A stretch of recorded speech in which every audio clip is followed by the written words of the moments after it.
আসসালামু আলাইকুম। কাছে বা দূরে যে যেখান থেকে আমার এই ভিডিওটা দেখছো সবাইকে অসংখ্য ধন্যবাদ।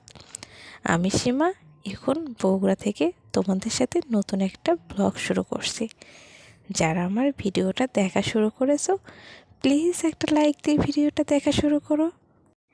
সংসার থেকে বেশ অনেক দিন যাবতই ছুটি পেয়েছি, আর বাবার বাড়ি এসে হেলে দুলে দিনগুলো খুব ভালোই পার করছি। যেহেতু ছেলেকে এখনও স্কুলে দেওয়া হয়নি, তাই বাবার বাড়ি এসে বেশ কিছুদিন থাকা হয়ে গেল। এখনও এক সপ্তাহ থাকা হবে। আর সংসার থেকে ছুটিটা পেয়ে আমার কিন্তু অনেক ভালো লাগছে। কোনো কাজের চাপ নেই, রান্নাবান্নার ঝামেলা নেই, মন চাইলে কিছু করি, না ইচ্ছে হলে করি না। এইভাবেই হাসি খুশিভাবে আমার দিনগুলো পার হয়ে যাচ্ছে। আর এদিকে সকালের নাস্তাটা আমি গমের রুটি আর সেই সাথে কোয়েল পাখির মাংস দিয়ে আমি আর আমার ছেলে সকালের নাস্তাটা সেরে নিচ্ছি। আর এদিকে আমার মা কিছু তালের আটি রেখে দিয়েছিল, যেগুলো তালের আটি থেকে কিছুটা কুশি গজায় বা গাছ হওয়ার মতো অবস্থায়, তখন এর ভিতরে একটা দেখা যায় শ্বাস হয়। এটা কিন্তু বেশ মজা লাগে। ছোটোবেলায় অনেক খাওয়া হয়ে গিয়েছে, এখন বড়বেলায় তো ওইভাবে খাওয়াই হয় না। তো বাসায় আসার পর দেখি মা এগুলো কেটে দিয়েছে।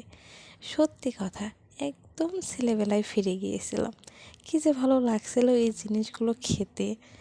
এটা খুব সিম্পলি সাধারণ একটা জিনিস, কিন্তু আমার কাছে বেশ কিন্তু মজা লেগেছে। তালের এই শাঁসগুলো ছোটোবেলায় তো আমার মনে হয় সবাই খেয়েছো। বড় হওয়ার পর কে কে খেয়েছো একটু কমেন্ট করে বলো তো শুনি। আর তালের এই শাঁসগুলো ভিতর থেকে তোলার পর ভিতর কেমন যেন পানি পানি হয়। এটাকে আবার দেখে আমাদের এলাকায় সবাই পান্তা ভাত বলে। তো আমার কাছে এই শাঁসটা খেতে বেশ মজা লেগেছে। আর অনেক দিন পর একদম ছেলেবেলায় চলে যাচ্ছিলাম। আর এদিকে আমার আব্বা বাজার থেকে একটা ডিম পাড়া মুরগি কিনে নিয়ে এসেছিলো দেশি, আর সেটার পেটের মধ্যে থেকে এই ডিমগুলো বের হয়েছে। আমার কাছে এই ডিমগুলো কিন্তু বেশ মজা লাগে। আমাদের এলাকায় এই ধরনের ডিমকে ডেকি মুরগির ডিম বলে। তোমরা কেউ এই নামের সাথে পরিচিত আসছো নাকি সেটাও জানিও। আর এর আগে তো একদিন ভাপা পিঠা বানিয়েছিলাম। আজকে ষষ্ঠ বোনের আবদারে আবার ভাবলাম ভাপা পিঠাটা বানাই। যেহেতু আর এক সপ্তাহ আছে, কয়দিন পর চলেই যাব।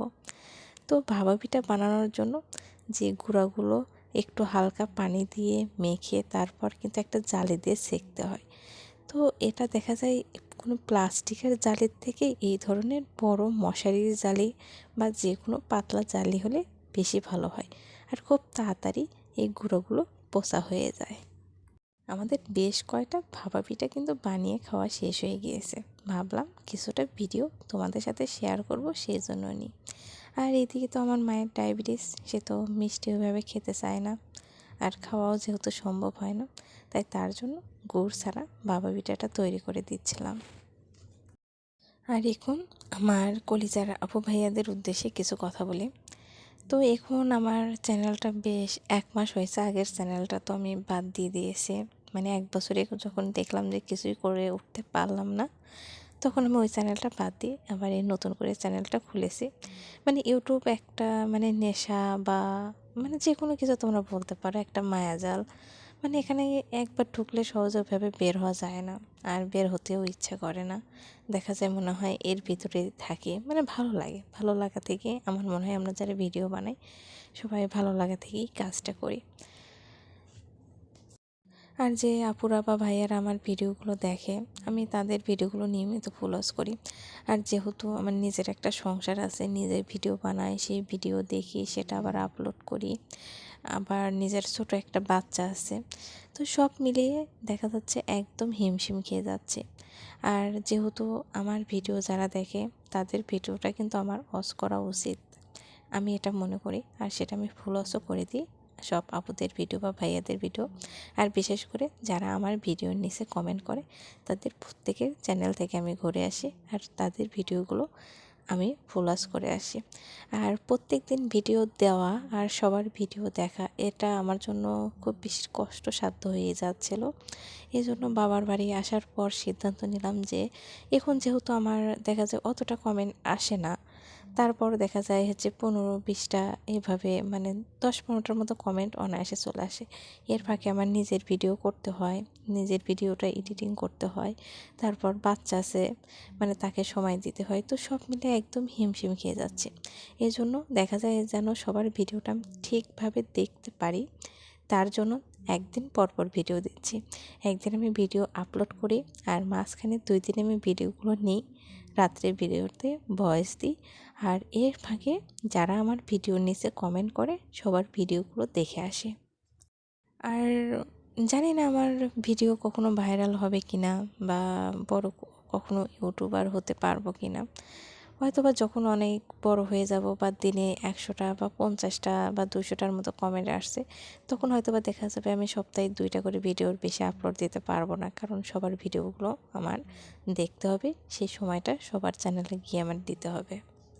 আর যারা ভিডিওটা ওপেন করো প্লিজ 5 থেকে 6 মিনিট ভিডিওটা অন্তত প্লিজ অস করো, নয়তো নিজের চ্যানেলেরই ক্ষতি হয়। অন্যের চ্যানেলের থেকে নিজের চ্যানেলের তখন ক্ষতিটা বেশি হয়। আর এদিকে আমি ভাপা পিঠা বানিয়ে খাচ্ছিলাম। আর এটা পরের দিন দুপুরে আমার আব্বা বেশ কিছুটা বাজার থেকে কুমড়ো বড়ি কিনে নিয়ে এসেছে। আর এটা আমাদের উত্তরবঙ্গের একদম বিখ্যাত একটা খাবার বলা যায়। এটা ভেজে যে কোনো মাছ রান্নায় দিলে দারুণ মজা লাগে, মাছ বা সবজি রান্নায়।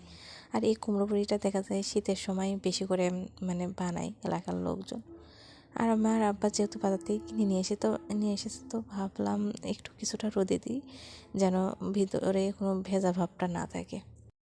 আমার এই আজকের ভিডিওটা যদি তোমাদের কাছে ভালো লাগে, অবশ্যই লাইক, কমেন্ট অ্যান্ড শেয়ার করো। সেই সাথে আমার চ্যানেলটা অবশ্যই সাবস্ক্রাইব করো। আর কিছুদিন পরই আমার সংসার থেকে নেওয়া ছুটিটা শেষ হয়ে যাবে।